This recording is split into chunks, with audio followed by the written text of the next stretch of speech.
टिकलीच पाहिजे, मराठी शाळा टिकल्याच पाहिजे। हुकुमशाहीचा विरोध असो, मराठी शाळा टिकल्याच पाहिजे, मराठी शाळा टिकल्याच पाहिजे। नमस्कार, मुंबई आउटलुकमध्ये आपले स्वागत आहे। नवी मुंबई महानगरपालिकेत शिक्षण रूपांतरण धोरणावरून राजकारण चांगलेच तापले आहे। सत्ताधारी भाजपकडून महानगरपालिकेच्या सर्व शाळा इंग्रजी माध्यमाच्या करण्याचा प्रस्ताव पुढे आणण्यात आला आहे। आज होणाऱ्या विशेष महासभेत या धोरणावर चर्चा होणार असताना त्याआधीच मनसे आणि शिवसेना ठाकरे गटाच्या नगरसेवकांनी आक्रमक भूमिका घेतली आहे। हातात बॅनर आणि जोरदार घोषणाबाजी करत या नगरसेवकांनी मनपा मुख्यालयात प्रवेश केला। मराठी शाळा बंद करण्याचा हा प्रयत्न असून याला आमचा ठाम विरोध असल्याची भूमिका त्यांनी स्पष्ट केली। तसेच हे धोरण म्हणजे मनपा शाळांच्या खाजगीकरणाचा डाव असल्याचा आरोपही यावेळी करण्यात आला। या आंदोलनामुळे मनपा मुख्यालय परिसरात काही काळ तणावाचे वातावरण पाहायला मिळाले। हुकुमशाहीचा विरोध असो। लक्षात असू द्या की त्या दिवशी 23 तारखेच्या सभेमध्ये सभागृह नेत्यांनी जो इंग्रजी शाळांचा प्रस्ताव आणलेला आहे त्या प्रस्तावाला आम्ही विरोध दर्शवला होता आणि त्याच्यावर आज चर्चा सुद्धा होणार आहे। परंतु सभागृह नेते ठराव व्हायच्या अगोदरच असं पत्रकार परिषद करून असं जाहीर केलेलं आहे की ह्या सर्व शाळा ह्या शैक्षणिक वर्षापासून इंग्रजी माध्यमाच्या होणार आहेत, याला आमचा विरोध आहे।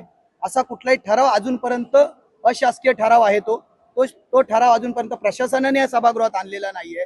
त्या संदर्भात आमचे गटनेते विशालजी बोलतीलच, परंतु माझं या गोष्टीवर एवढं म्हणणं आहे की जो ठराव अजून पारित झालेला नाहीये तो पारित न झालेल्या ठरावावरती आपण सर्वांना असं गुमराह करताय की ह्या शाळा इंग्रजी माध्यमापासून होणार आहेत, त्याला आमचा विरोध आहे। सर्वप्रथम ज्यावेळी आमचे नेते गजानन काळे साहेबांनी पत्रकार परिषदेत बरेचसे मुद्दे त्यांनी त्यावेळी क्लिअर केले।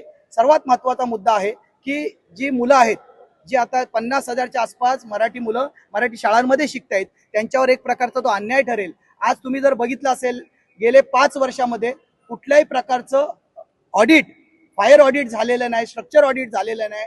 मुलं त्या भीतीमध्ये जगतायत उद्या एखादी दुर्घटना घडू नये, परंतु दुर्घटना घडली तर त्यावर बोलायला कोण तयार नाहीये। फक्त इंग्रजी शाळा करण्यासाठी त्यांचा अट्टास आहे। बरं, त्या करण्याचा हेतू हे जे बोलतात गरिबांची मुलं इंग्रजी माध्यमात शिकली पाहिजेत, हा त्यांचा जो हेतू आहे त्या हेतूवरच आमची शंका आहे। कारण ज्यावेळी सीबीएसईच्या शाळा झाल्या, सर्वप्रथम मी क्लिअर करतो, ज्यावेळी इंग्रजी माध्यमाला आमचा विरोध अजिबात नाही आणि नसायला पाहिजे, इंग्रजी भाषा यायला गरजेची आहे। त्या संदर्भात मी आमची भूमिका मांडलेली आहे की इंग्रजी भाषेचं प्रभुत्व मिळवण्यासाठी ज्या ज्या गोष्टी प्रशासनाला करायला शक्य आहे, शिक्षण विभागाला त्या त्यांनी कराव्यात, परंतु सरसकट मराठी शाळा बंद करू नयेत, याला आमचा विरोध कायमस्वरूपी असेल।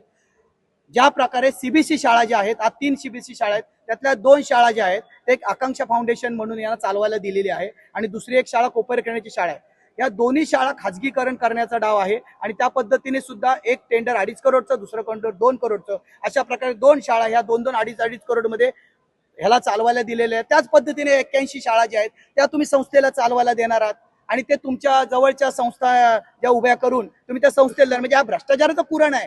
हे लोकांना फक्त गाजर दाखवायचं आम्ही गरिबांसाठी काय करतोय, हे गरिबांसाठी नाही आहे, सत्ताधाऱ्यांसाठी हे कुरण आहे, असा आमचा आरोप आहे। नाही, प्रथमतः आपल्या सर्वांना सांगायचं होतं की सत्तेमध्ये आम्ही कुठेही सामील नाहीये।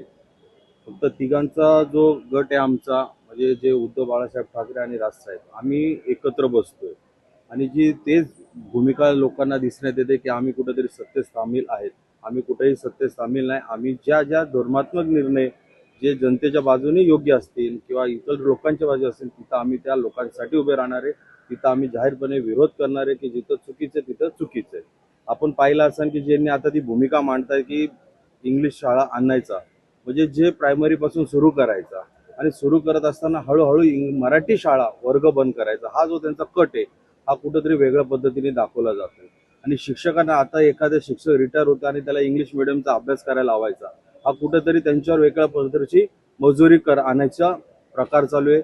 आणि जसं आमचे सहकार्यांनी सांगितलं की कुठेतरी शैक्षणिक पात्रता वेगळ्या पद्धतीने दाखवायची आणि खाजगी शाळांना किंवा खाजगी संस्थांना देऊन ती शाळा दुसरीकडे वळवायचं आणि कुठंतरी प्रायव्हेटमध्ये त्यांना टेंडर देऊन, आता सर्वात महत्त्वाचा विषय, एका ठिकाणी जर तुम्ही टेंडर काढून अर्धे पैसे प्राधिकरण भरते आणि अर्धे पैसे खाजगी संस्था भरते, तसंच आता एका ठिकाणी तर पूर्ण पैसे प्राधिकरण भरते, म्हणजे कुठंतरी यांचा बोलबाला आहे आणि हा स्पष्टपणे येत आहे।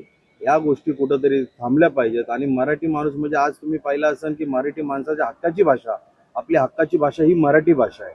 कुठे गेलो तर महाराष्ट्रात मराठी भाषा, IPS अधिकारी असून दे, IS अधिकारी असून दे, कोणत्याही मोठ्या उच्च श्रेणीवर असून दे, प्रत्येक प्रांताचा जो भाषा असते त्या प्रांताचा अधिकारी बनलेलाच आहे.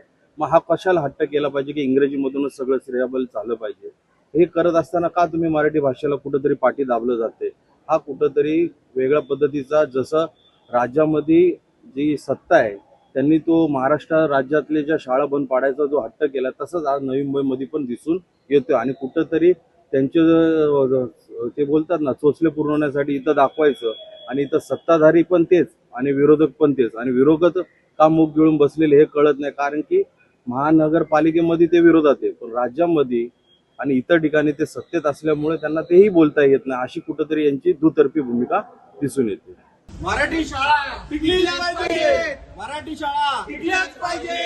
हुकुमशाहीचा विरोध असो, विरोध असो